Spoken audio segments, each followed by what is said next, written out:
ዕለት 12 የካቲት በስመ አብ ወወልድ ወመንፈስ ቅዱስ አሃዱ አምላክ። ዕለት 12 የካቲት በዛ ዕለት እዚኣ ንኽቡር መልአኽ ሊቀ መላእክት ሚካኤል መዘከርታ በዓሉ እያ። በዛ ዕለት እዚኣ እግዚአብሔር ናብ ሶሙሶን ረአይታዊ ለኣኾ ንሰብ ፍልስጥኤም ክሳብ ዘሸንፎም ከኣረድኦ ንሳቶም ክቐትልዎ ምስ ደለዩ ጐይታና ኸዓ ኣብ ልዕሊኦም ሓይሊ ሃቦ። ንሱ ኸዓ ወድኦም ካብኣቶም ብሓደ ግዜ ብምንጋጋ ኣድጊ ገይሩ 1,000 ሰብ ቀተለ። ማይ ጸሚኡ ክመውት ምስ ደለየ ቅዱስ ሚካኤል ተገልጸሉ ኣጽንዖሞ ካብቲ ምንጋጋ ኣድጊ ኸዓ ማይ ኣውሓዘሉ ሰትዩ ኸዓ ደሓነ። መጽሓፍ መሳፍንቲ ምዕራፍ 15 ካብ 15 ክሳብ 19 ይርከብ። ካብኡ ሰብ ፍልስጥኤም ተኣከቡ ምስ ሰበይቱ ተሰማሚዖም ከኣዒንቱ ኣዕርዎ ጸጉር ርእሱ ላጸይዎ ሓይሉ ኸዓ ደኸመ። ጸጉር ርእሱ ምስ በቖለየ ሓይሉ ተመልሰሉ። ናብ ገፊሕ መቕደስ ጣዖቶም ወሰድዎ። ክቡር መልአኽ ቅዱስ ሚካኤል ከዓ ከም ብሓድሽ ተራእዮ ሓይሊ ሃቦ። ብኽልተ ኣእዳው ድማ ንኽልተ ኣዕኑድ ናይቲ ኣዳራሽ በቈሶ። ኣብ ልዕሊቶም ተኣኪቦም ዝነበሩ ከዓ ወደቐ። ኩሎም ከዓ ምስኡ ሞቱ። ብሕይወቱ ከሎ ካብ ዝቐተሎም ክመውት ከሎ ዝቐተሎም ይበዝሑ። ናይዚ ክቡር መልአኽ ሚካኤል ኣማላድነቱን ሓይሊ ረድኤቱን ካብ ተጻባኢነት ጸላኢ ይሓልወና ንዘለዓለመ ዓለም ኣሜን።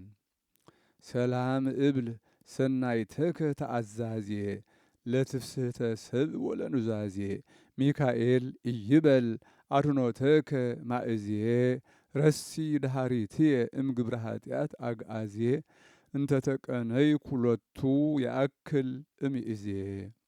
ሰላም እብል ጽቡቕነትካ ተአዛዝየ ንምሕጓስ ሰብን ንኑዛዝየ ሚካኤል ኣይበል ምድሓንካ ማእስዩ ማእዝየ ንዳሕራይ ግበረለይ ካብ ግብሪ ኃጢአት ናጻ ኣግኣዝየ ንዕኡ ዝተገዛእክዎ የአክል ካብ ሎሚ እምይእዝየ። በዛ ዕለት እዚኣ ጽሙድን ተጋዳላይን ቅዱስ ኣቦ ኣባ ገላስዮስ ኣዕረፈ። ነዚ ቅዱስ እዚ ወለዱ ኣመንትን ፈራህቲ እግዚአብሔርን ነበሩ። ኩሉ ስርዓት ቤተ ክርስቲያን መሃርዎ እሞ ማዕርገ ዲቁና ተሾመ። ብንእስነቱ ከሎ ነዚ ዓለም ነዓቆ ኣርዑት ክርስቶስ ተሸኪሙ ኸዓ ብምንኩስና ዓብዪ ገድሊ ተጋደለ። ብጾም ብጸሎት ብስግደት ብትግሃት ይነብር ነበረ። ካብኡ ጐይታ ሓረዮ እሞ ኣብ ልዕሊ መነኮሳት ገዳመ ኣስቄጥስ ካህን ተሾመ። ተጋድሎኡ ኣገልግሎቱን ኣምልኾቱን ምስ ፈጸመ መልአኽ እግዚአብሔር ከምቲ ቅድም ንኣባ ጳኩሚስ ተገልጸሉ ንዕኡ ኸዓ ተገልጸሉ። ለባማት መነኮሳት ከኣኻኽብ እሞ ፈሪሃ እግዚአብሔር ክምህሮም ኣዘዞ። ንሱ ኸዓ መነኮሳት ኣኻኺቡ መንፈሳዊ ተሳትፎ ሰርዓሎም። ኣምላኻዊ ሓለዋ ሓለዎም። ኣብ ማእከሎም ከም ዓቢኦም ዘይኮነስ ከም ባርያ ኾነሎም፣ ከም ንእሽቶ ኮነሎም። ነዚ ዓለም ፈጺሙ ነዓቆ። ከምኡውን ኩሉ ጥሪት እዚ ዓለም ነዓቐ። ኣጸቢቑ ከም ዝገርሂ ማለት ዓሻ ኾነ። ድሕሪዚ ሓደ ዓብዪ መጽሓፍ ኣጽሓፈ። ኣብኡ ኸዓ መጽሓፍቲ ሓዲስን ብሉይን ኣኻኸበ። ናይ መጽሓፊኡ ዋጋ ኸዓ 17 ዲናረ ወርቂ ኣውፅአ። ኣብ ውሽጢ ቤተ ክርስቲያን ኣብ መንበር ኣንበሮ። ክሓውዩ ዝደለዩ ኩሎም መነኮሳት ምእንቲ ኸንብብዎ። ሓደ ፈላሲ ንዕኡ ንኣባ ገላስዮስ ክበጽሖ ኢሉ መጸሞ ናብቲ ቤተ ክርስቲያን ኣተወ። ነቲ መጽሓፍ ምስ ረኣዮ ኸዓ ፈተዎ፣ ተመነዮ። ክወፅእ ከሎ ኸዓ ሰረቆ፣ ሒዝዎ ኸደ። ኣብ ዓዱ ምስ ኣተወ ኸዓ ክሸጦ ደለየ። ሓደ ሰብኣይ ክንደይ ዋጋኡ ኢሉ ሓተቶ። ንሱ ኸ 17 ዲናር ወርቂ ሃበኒ በሎ።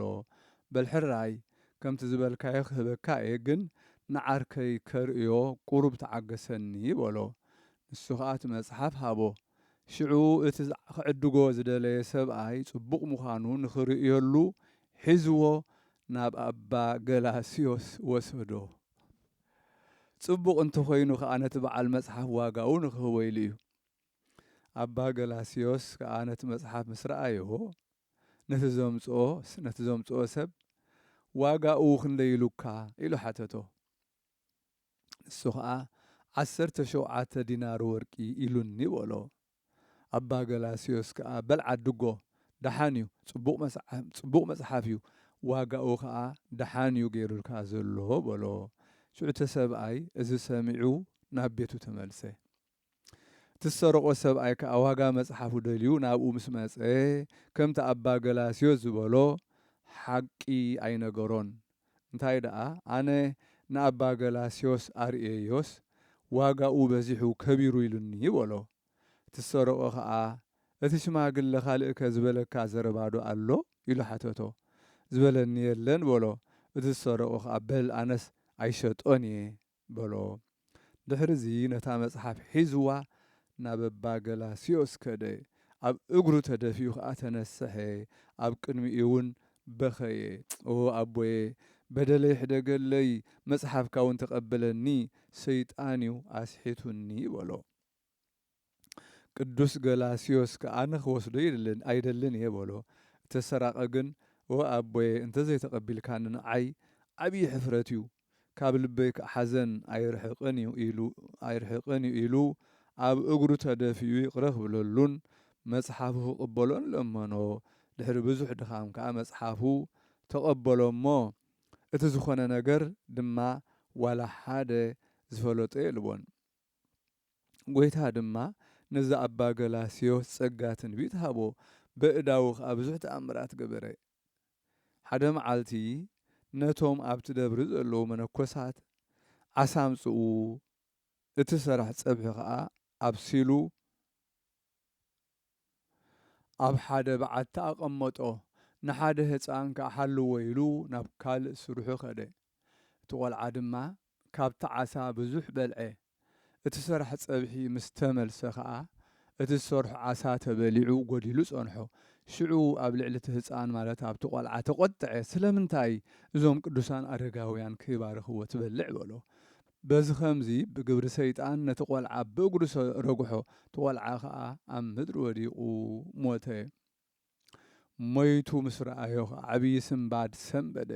ፍርሃት ከዓ ሓዞ። ናብ ኣባ ገላስዮስ ከይዱ ከዓ እቲ ዝኾነ ኩሉ ነገሮ።